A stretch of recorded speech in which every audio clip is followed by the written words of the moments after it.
So the first question is, why is water baptism important?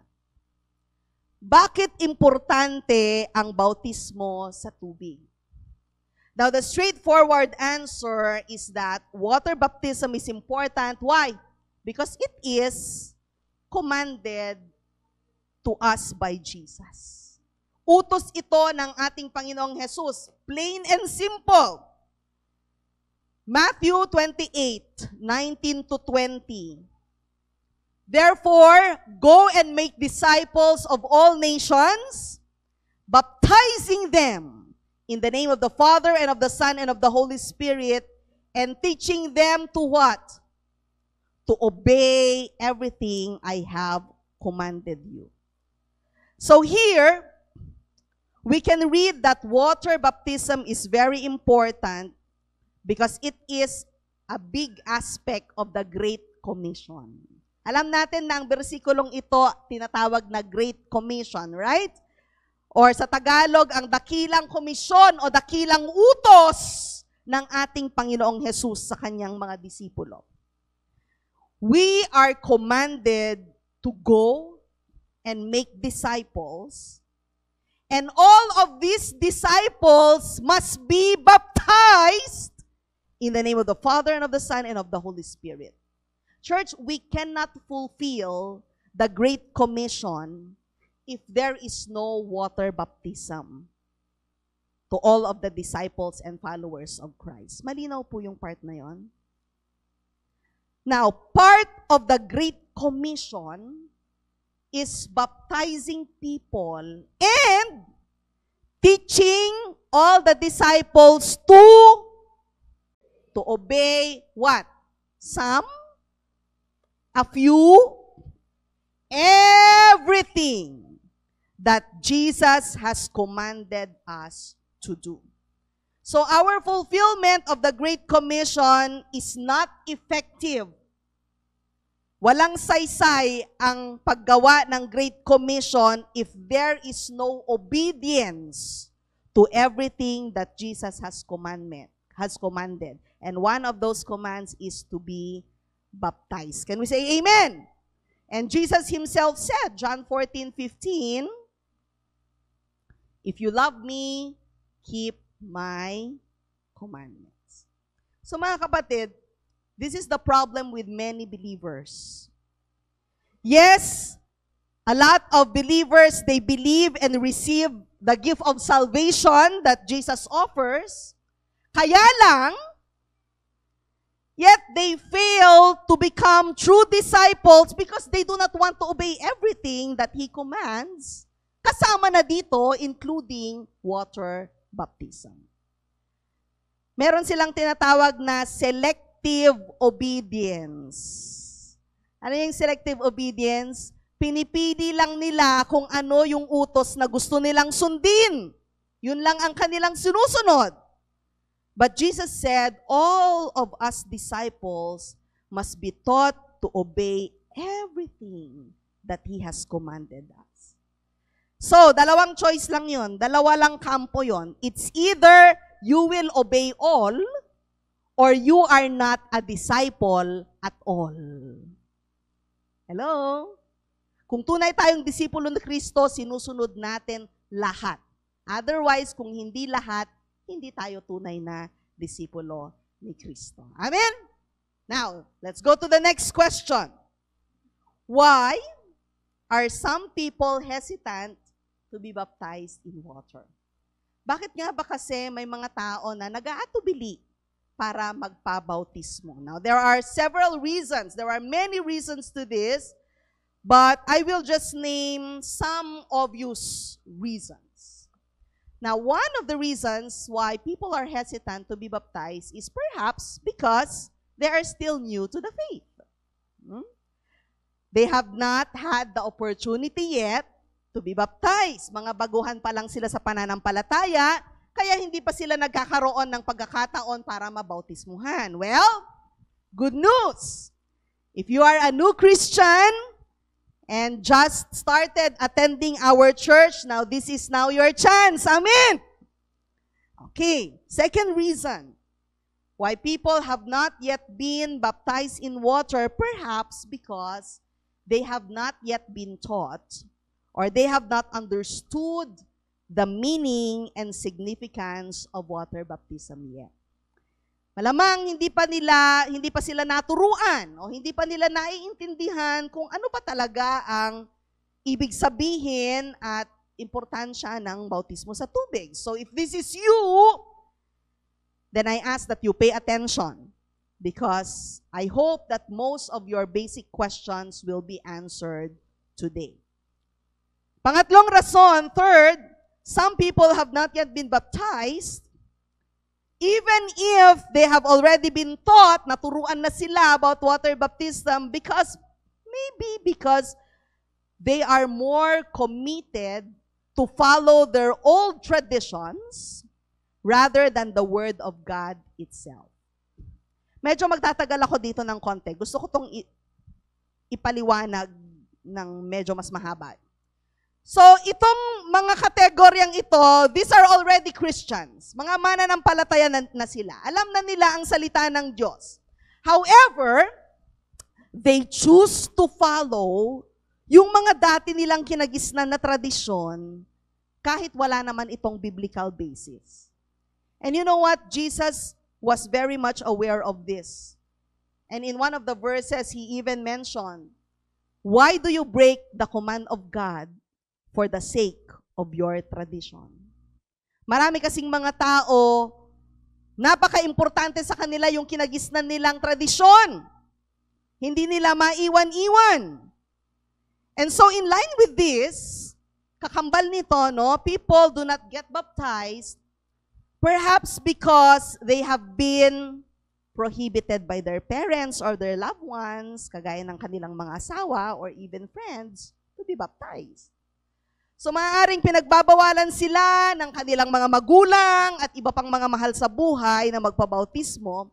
At ang rason nga is because a lot of people, they do not only dwell in traditions, but they also have a misconception, a wrong notion, or wrong beliefs about water baptism.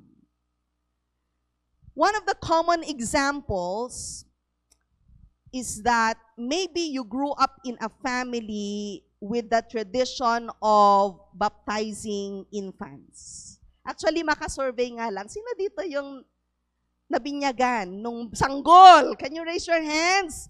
I want to see the population. Come on, whether in the Philippines or somewhere else. Ang dami. Most of us, no? Most of you here. Okay, you can put your hands down. So you know what I am talking about. It has been a tradition of many Filipinos, no? Especially if you came from the Catholic background, that we do infant baptism.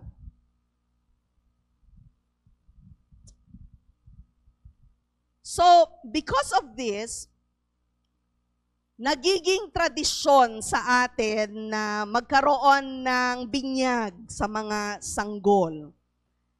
Kahit na actually maraming mga magulang hindi naman talaga na naiintindihan yung essence nun. Dahil nakagawian, lahat ng mga bata sa pamilya ay bininyagan, so automatic, pag may sanggol, bibinyagan din. Pero hindi naman talaga nila alam kung ano yung significant meaning nito. And so what happens is, if you came from that kind of tradition, na nagbibinyag ng mga sanggol, and then you would talk to your family, to your parents, to your husband or wife that you are going to be baptized now, it is going to be a very awkward topic. Correct? Parang napaka-awkward na pag-usapan ninyo yon kasi they would think that, you are already turning your back from your old traditions, no? They probably are thinking that you are already forgetting your cultural heritage. Kasi nga, hindi nila naiintindihan yung tamang turo ng Biblia tungkol sa bautismo sa tubig. And so, let me just give you a short doctrinal background about infant baptism so that we can understand the biblical truth about it. Amen. Nakikinig mga kapatid? Okay, so this is it kasi. The Roman Catholic Church, noon pang 13th and 15th centuries, so nung mga 1400 and 1500, no? The Roman Catholic Church, they made a declaration, authoritative declaration na tinatawag na limbo. So this subject of limbo states that the souls, ang mga kaluluwa of those who die in original sin only, such as the unbaptized infants, their souls will go to hell if they have not been baptized as infants.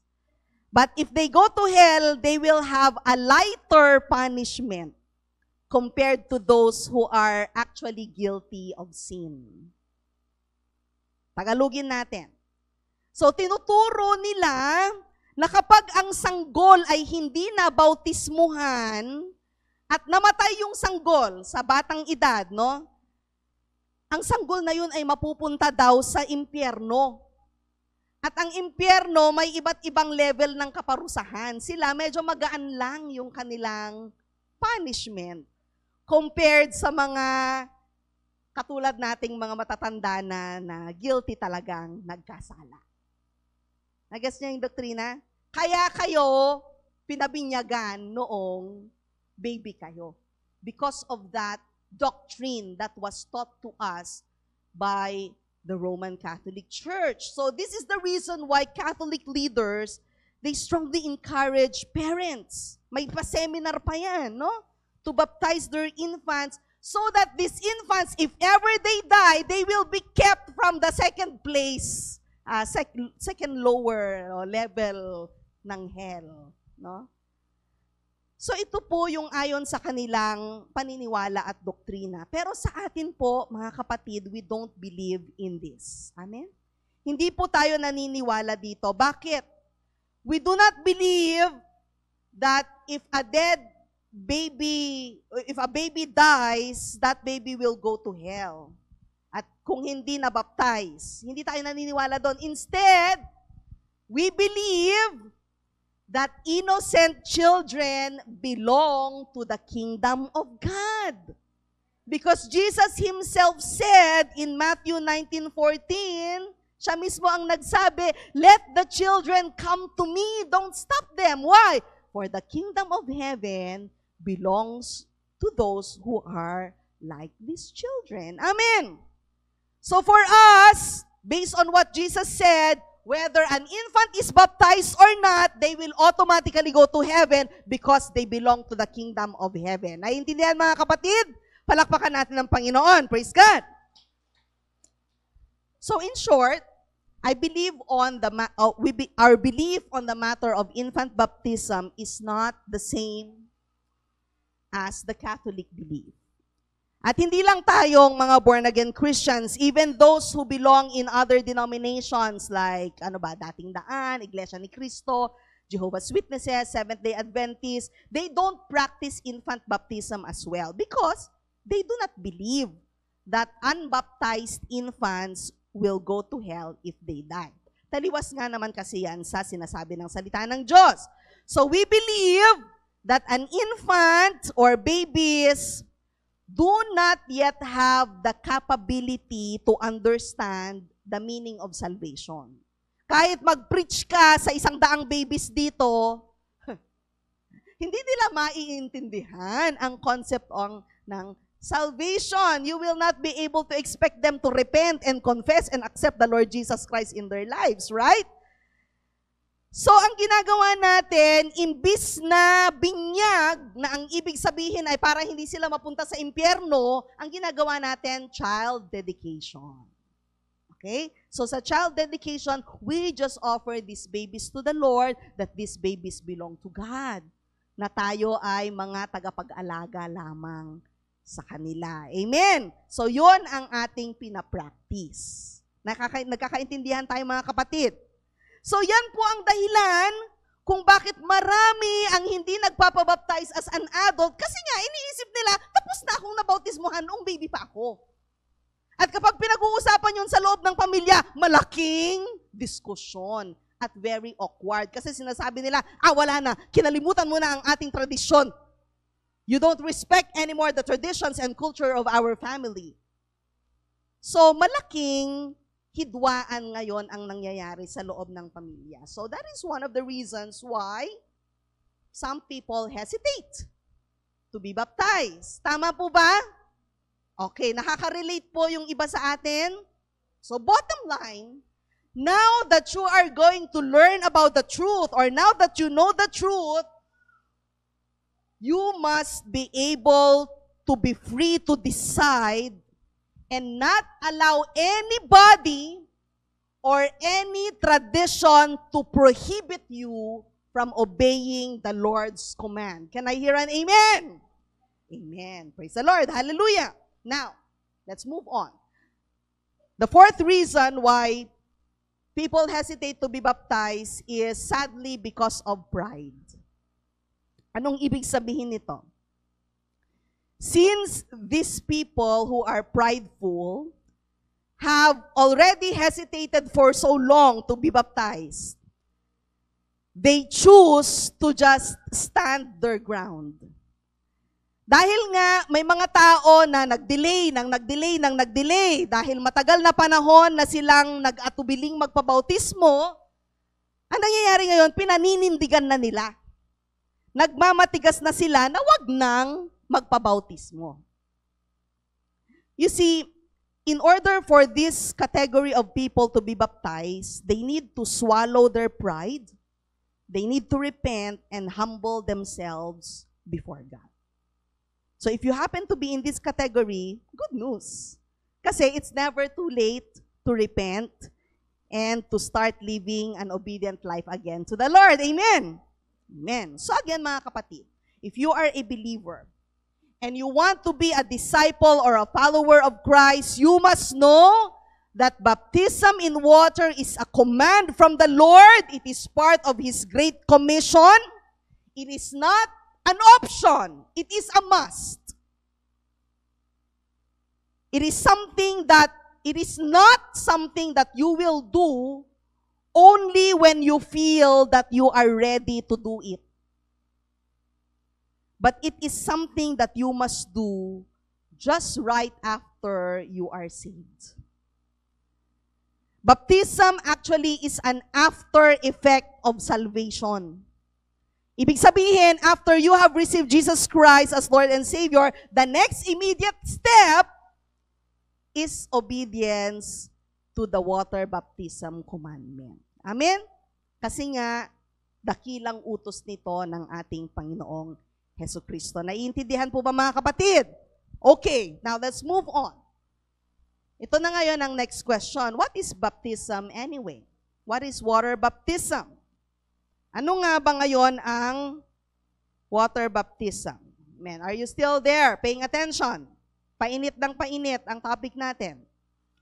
Now, from a physical standpoint, water baptism is a ceremony, ito ay isang seremonya, where a person, in the name of the Father and of the Son of the Holy Spirit, is immersed, nilulubog, into a body of water.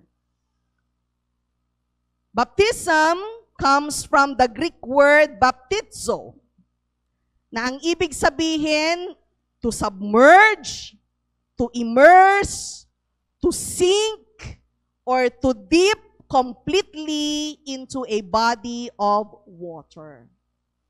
So water baptism has been initiated by John the Baptist. And Jesus Himself exemplified it. At it has been a continuous practice since the early churches until now. Amen? So actually, baptism in the original word, baptizo, is mentioned 77 times in the Old Testament. Kung ang isang word ay binanggit 77 times, importante o hindi? Importante. 77 times nabanggitin ang salitang baptizo, to be immersed in water, then it must be something really important. So since baptism means immersed in water, nilulubog, therefore we must understand that it was never intended that the water will be poured or will be sprinkled upon people. So ibig sabihin, we need to approach the body of water and we need to be willing to be immersed into it. So, yung salitang baptizo, nangangahulugan na hindi yung tubig ang lalapit sa'yo o ilalapit sa'yo, kagaya ng pagbuhos o pagwisik. O ano yun, hose na yata yung uso ngayon, ano? Spray. Yung iba gumagamit pa yata nung ganung spray, no? Sa halip, ikaw mismo ang pupunta, ikaw mismo ang lalapit sa tubig, hindi yung tubig ang lalapit sa'yo. Ikaw ang lalapit sa tubig para mailubog ng kompleto buong katawan. Walang parte ng katawan na hindi mailulubog.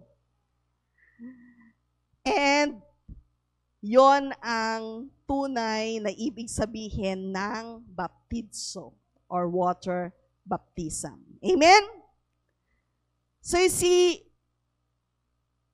you yourself, with a humble and a willing heart, ikaw mismo, with your own choice, no one forcing you to do it, you go willingly into the body of water and you will just obey what God wants you to do. Amen? You see, the right attitude of water baptism is like this. Lumalapit ka pa lang sa tubig, bumababa pa lang tayo doon sa lake, kumakanta ka pa lang ng, I have decided to follow Jesus. Alam mo yung right attitude, nabibless ka na. Yung naiiyak ka na. Because deep inside your heart, you know that you are truly following the footsteps of our Lord Jesus Christ. And so all disciples of Jesus, ganito ang naramdaman, ganito yung tunay na feeling kapag ikaw magpapabautismo sa tubig. Hindi dahil ikaw ay pinilit ni Bishop Latu. Ay hindi dahil ikaw ay, sige na nga, kasi ako na lang yung natitirang hindi na baptize. Pero alam mo kung ano yung tunay na meaning na isa na akong disipulo ng ating Panginoong Hesukristo. And I am doing this because I love Him. And because I love Jesus, I will keep His commandments in my life. Palakpakan natin ang Panginoon. Hallelujah! Mark chapter 1, verse 4 to 5. And so, John the Baptist appeared, preaching a baptism. And the whole Judean countryside and all the people of Jerusalem, what did they do? What did the people do? They went out to Him. And then confessing their sins, what happened? They were baptized by Him in the Jordan River. So si John the Baptist, he was always near Jordan River. Palagi siyang nagpe-preach malapit sa Jordan River. Bakit? Kasi nga, ang major ministry niya is to baptize the people in water. So his task, ang trabaho niya, it's not to sprinkle, or it's not to pour water into the heads of the people, but his assignment is to completely submerge them in the river. Kaya siya palaging malapit sa ilog. So, naiintindihan natin yung analogy, church?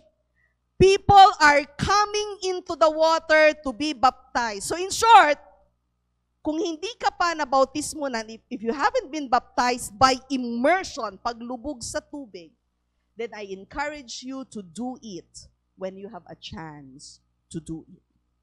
It is in the New Testament. It is the way that they do in water baptism. They immerse them. They go into the water. They come out of the water. And if they did it like that before, we will do it like this in the present. Amen? Amen. Praise the Lord. Now, very important to note, kung ang isang tao ay hindi nabautismuhan sa paglubog sa tubig, if you have not been baptized by immersion in water, then there is actually no true essence of water baptism. Bale, wala po ang essence ng water baptism kung hindi ka ilulubog completely sa tubig. Bakit? This leads us to the next question. Ano ba kasi ang purpose or symbolic meaning ng water baptism? So ito, let's go deeper again in teaching. Ano ba ang rason kung bakit kailangan nating magpabautismo sa tubig at ano ba talaga ang spiritual symbolism nito? So yes, we know that water baptism is a commandment of God, but more than that, ang purpose ng water baptism is actually for you to declare your faith to the whole world. It is a public declaration that you are now a follower of Christ. Malinaw mga kapatid?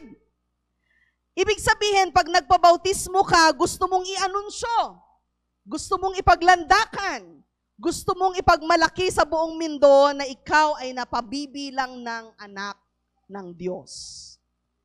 So it's your public declaration that you are now a child of God. You are announcing to the world your identity. I am a Christian. I am a follower of Christ. I am a believer. Niligtas ako ng Panginoon at ngayon, ako ay sumusunod na sa Kanya. So you are now professing that you are now free from the bondage of sin. You are declaring that you are not ashamed of the gospel of Christ. Kasi yung iba nahihiya. But going there, that means you are proud. I am not ashamed of the gospel of Christ. You are not hiding your intention to follow Jesus. So napakasimpleng gesture, but it is a powerful declaration and obedience to God. Dahil nga naiintindihan mo completely that He has saved you and now you belong to Him. Can I hear an amen? And not only that, water baptism also symbolizes the physical representation of what is happening to your spiritual life as you follow Jesus. Amen?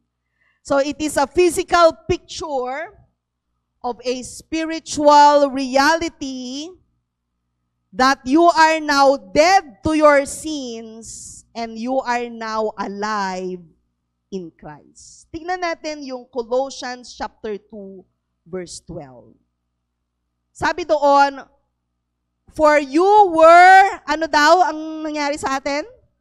Buried with Christ when you were baptized. And with Him, you were raised to new life because you trusted the mighty power of God who raised Christ from the dead. So in water baptism, actually two things happen. So I want you to take a look at the picture illustration. Malinaw po ba sa likod? I hope it is. When you are immersed in water, kapag ikaw ay nilulubog sa tubig, you are believing and you are claiming that your old sinful life is now dead and buried with Christ. And as you are coming out of the water, just as Jesus was raised from the dead and just as He came out from the tomb, you are also raised to a new life in Christ. So yan po yung significance at symbolism ng water baptism. Kaya kung ikaw ay hindi na ilubog sa tubig nung ikaw ay nabautismuhan, hindi na i-represent physically yung tunay na ibig sabihin ng water baptism. Kasi nga, ayon doon sa verse na binasa natin, when you were baptized, you were buried with Christ. And then when you came out from the water, you had a new life with the power of God that you are trusting. Amen. Hallelujah. So dito na ngayon, nagkakaroon ng meaning sa buhay mo itong verse na ito. Lagi nating naririnig. 2 Corinthians 5:17, can we all read together? Therefore, louder.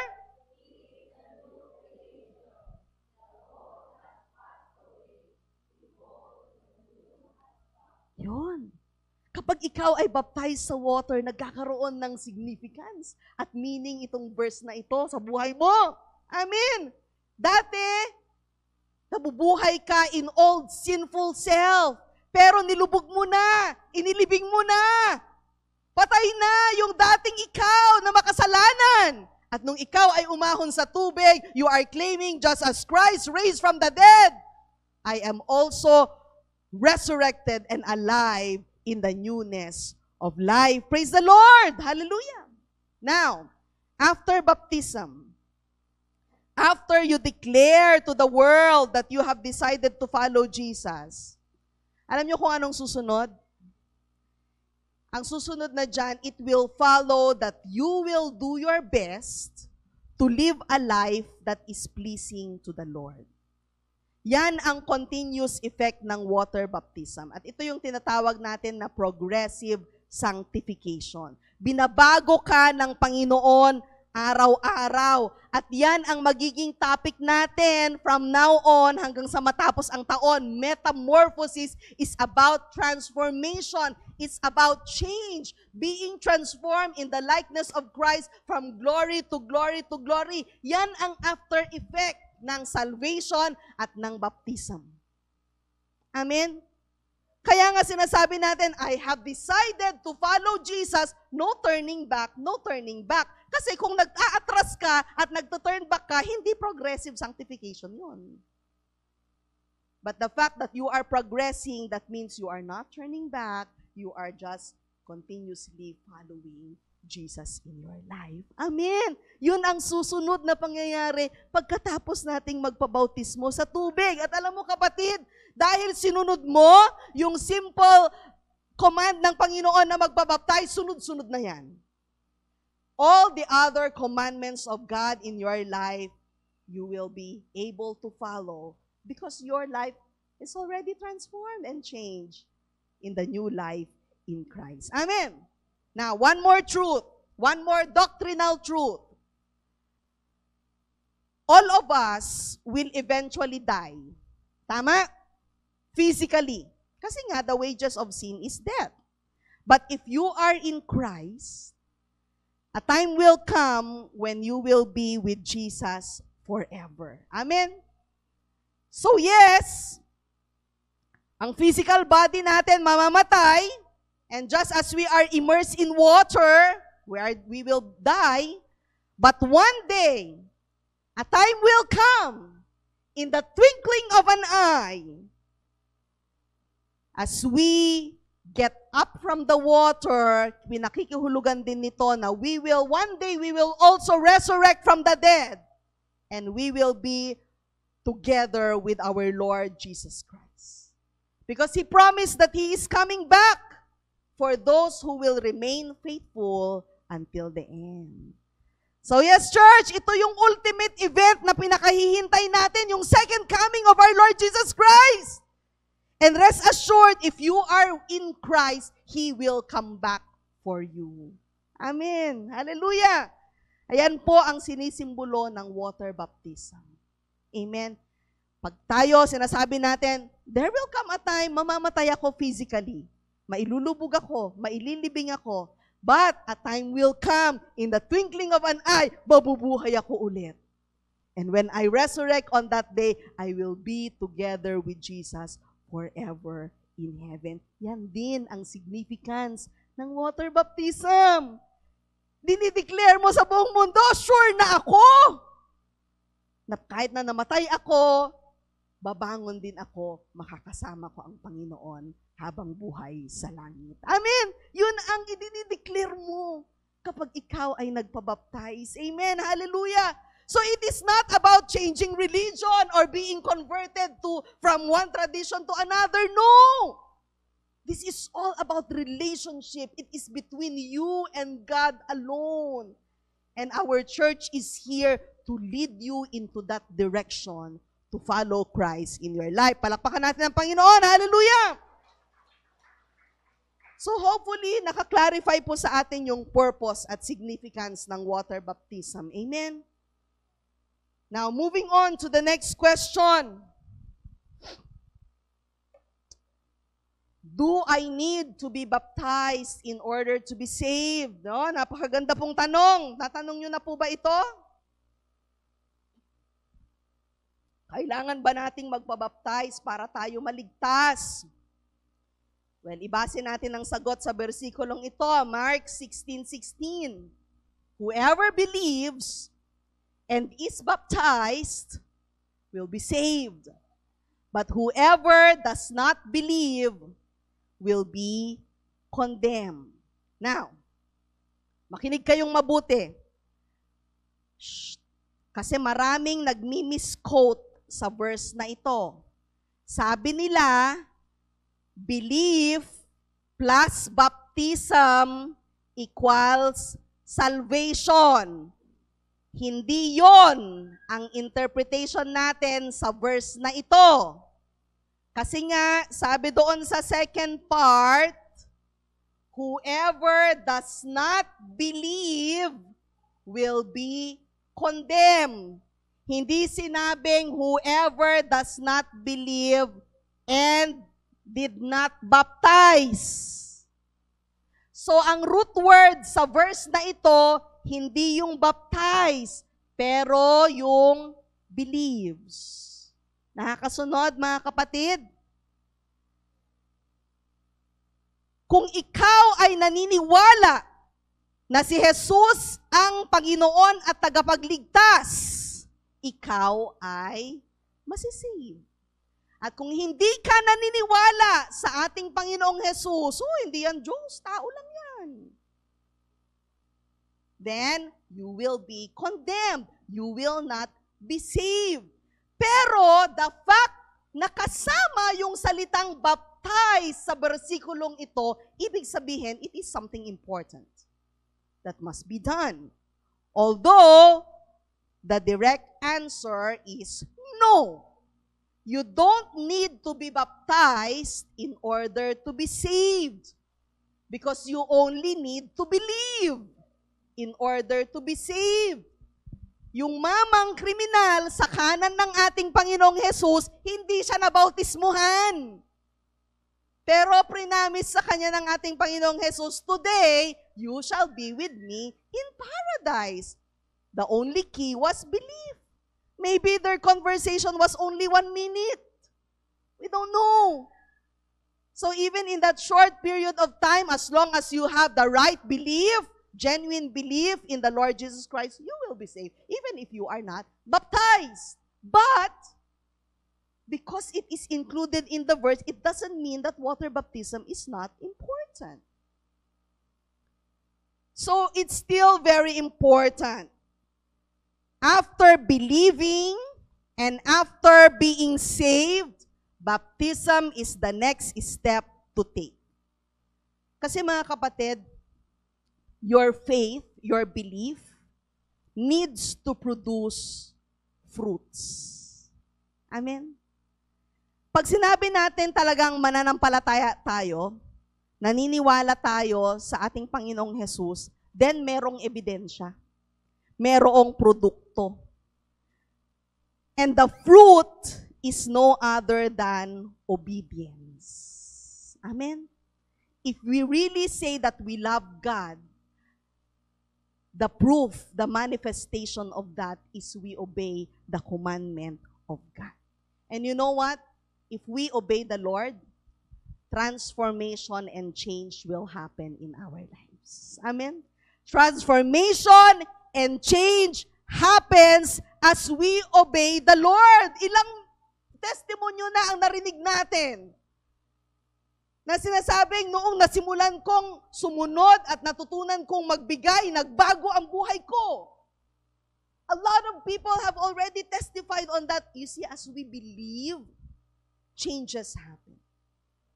personal testimony of Pastor Dwight, tinatakbuhan niya ng Panginoon. How many years ko yang niligawan? Sabi ko sa kanya, anak ka ng pastor, it's in your blood to become a pastor. The blessing was shut down in his life. They couldn't have any child for a long time. But when he accepted the calling of God to become a pastor, wow! The doors of the womb open. Praise the Lord! Hallelujah! Ganyan ang obedience. Once we follow obeying the Lord, doors of blessing will open for you. And you see, it is an after effect. I-claim mo, wag mong pigilan ang blessing ng Lord sa buhay mo. Inutos niya, mag-water baptize ka. Yes, Lord, I will obey you, and I know that as I obey you, bahala ka sa akin. Blessings will fall upon me because of our obedience. In Christ, amen, hallelujah, praise the Lord. You see, salvation is by faith. But water baptism is the testimony of that salvation through obedience. Hallelujah. Inelaborate ito ni James. Sabi ni James, faith without works is dead.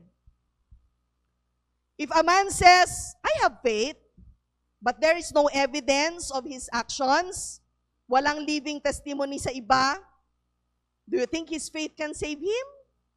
Basahin natin yung verse. Sabi ni James sa chapter 2, verse 14, what good is it, my brothers and sisters, if someone claims to have faith pero wala namang gawa? Can such faith save them?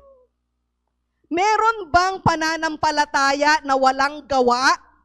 Sa tingin nyo, yung ganong klase ng pananampalataya na walang gawa ay maliligtas sila? And then he continued in verse 18, show me your faith without deeds, and I will show you my faith by my deeds. I will show you my faith by my deeds. The people will see that you are disciples of Christ by your deeds. As you love one another, nakikita ng mga tao, nagmamahalan tayo, we respect one another, we pray for one another, we actuate, we mobilize. Merong ebidensya yung ating pananampalataya, yun ang bunga at ebidensya na tayo nga ay ligtas at disipulo ng ating Panginoon. Amen. Hallelujah. Praise the Lord.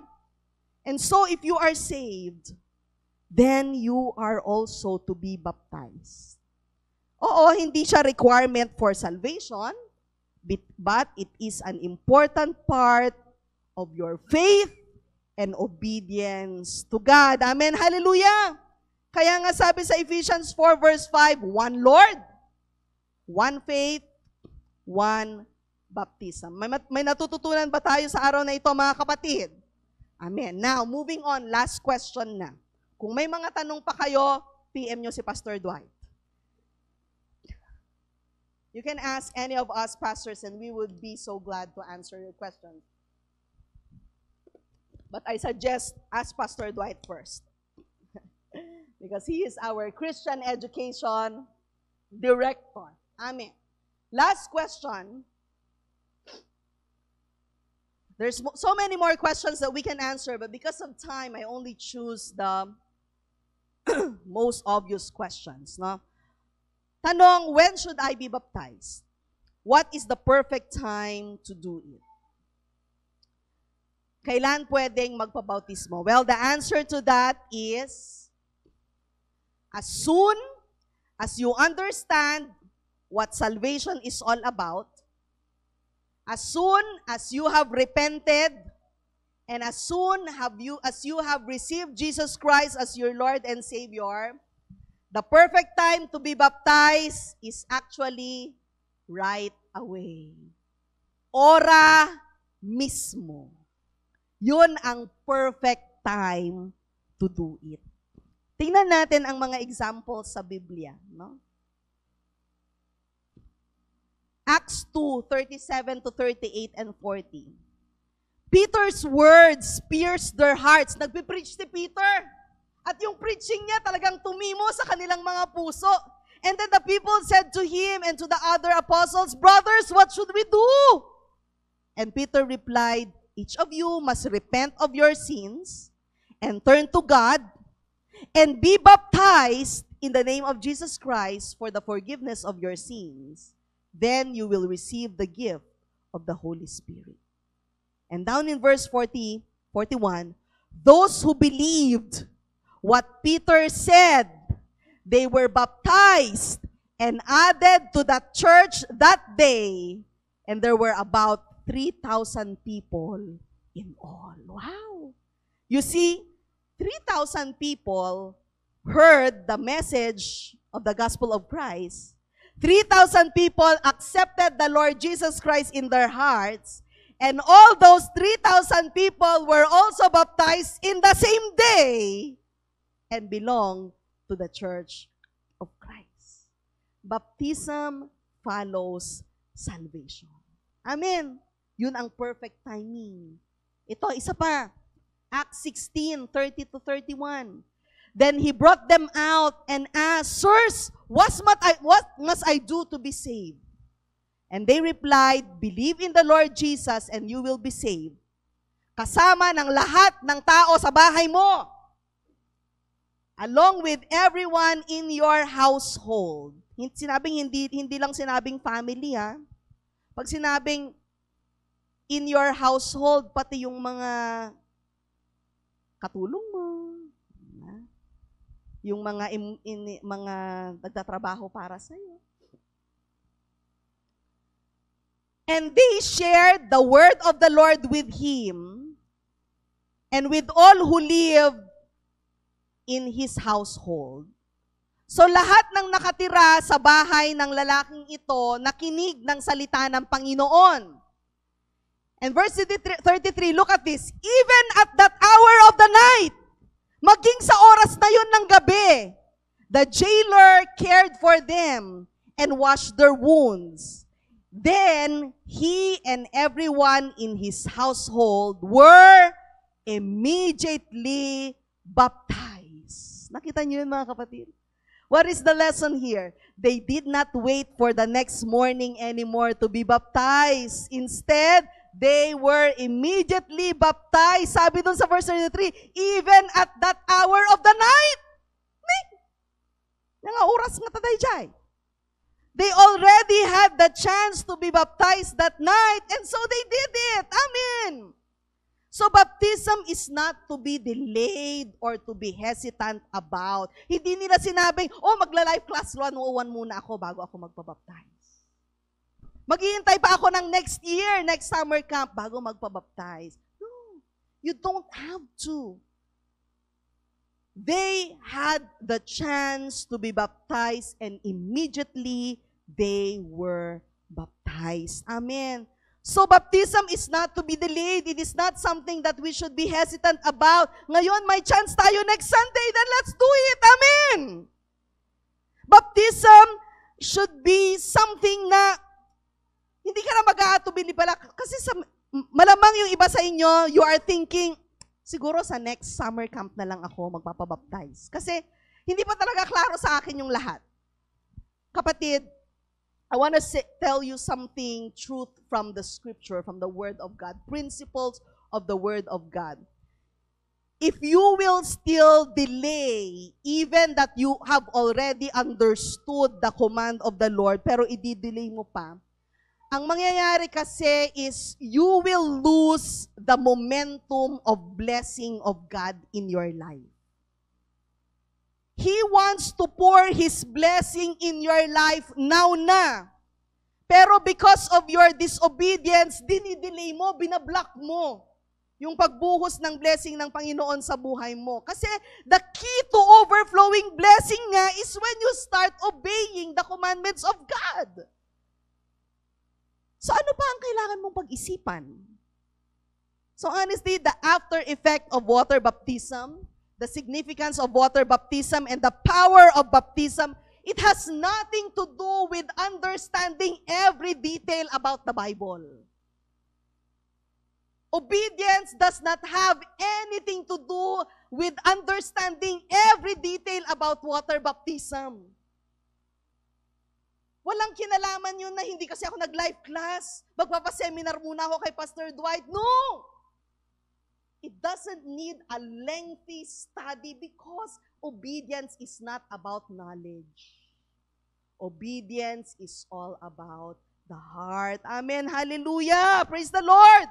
Hindi full knowledge ang requirement dito. Instead, it is your personal obedience to the will of God in your life without hesitation. Yun ang hinahanap ng ating Panginoon. Kaya nga, sinabi doon sa Acts 22 verse 16, and now, what are you waiting for? Get up! Be baptized and wash your sins away, calling on His name. Praise the Lord! Hallelujah! Amen! Huwag na tayong magpatumpik-tumpik pa mga kapatid. Ano pa bang hinihintay natin? Tinatawag tayo ng ating Panginoon na lumapit sa tubig para doon magkaroon ng physical representation ang ating spiritual life. We will declare there, I have decided to follow Jesus. No turning back. No turning back. You see mga kapatid, the message for today is very simple. So there is no reason to complicate things. Wala nang rason to make excuses para i-avoid ang water baptism. Pero alam niyo po, water baptism is just a question of, do you really want to follow Jesus or not?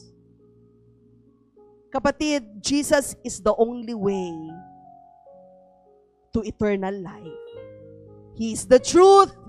He is the life. Believe in Him. Repent and follow Him. And do the simple act of obedience that God is asking you to do. Decide to follow Jesus. Be baptized. And do not turn to your wicked ways anymore. No turning back. No turning back. As I end this message and as the music team comes, can we all stand in our feet and feel the presence of God in our midst? Maging sensitive po tayo sa pagkilos ng Espiritu Santo. Because I know, nangungusap ang Panginoon sa bawat isa sa atin ngayon. Whether you have already been baptized before or not, I know God has a message for you today. And just as I mentioned earlier, next Sunday in our summer camp, we will have the chance to demonstrate and proclaim to the whole world our identity as a follower of Christ sa pamamagitan ng water baptism. Amen. And so, as the Holy Spirit leads you right now, habang nakapikit ang ating mga mata, hayaan nating mangusap ang Espiritu Santo. And if the Holy Spirit is speaking with you, I would like to call on here in the altar of the Lord, all of you who desire and want to receive water baptism. It's a step of faith. God wants to see your desire and say, Lord, I want to be baptized. And family members, if your family, one of your family decides to be baptized, please come and join them in the altar of the Lord. If you are a mentor, a disciple maker, a cell group leader, a pastor, and the person whom you are discipling is deciding to follow Jesus, can you accompany that person in the altar of the Lord? Because all of us need to celebrate. And we need to pray for one another. And we need to back them up and say, tama yan kapatid, ginagawa mong desisyon to follow Jesus.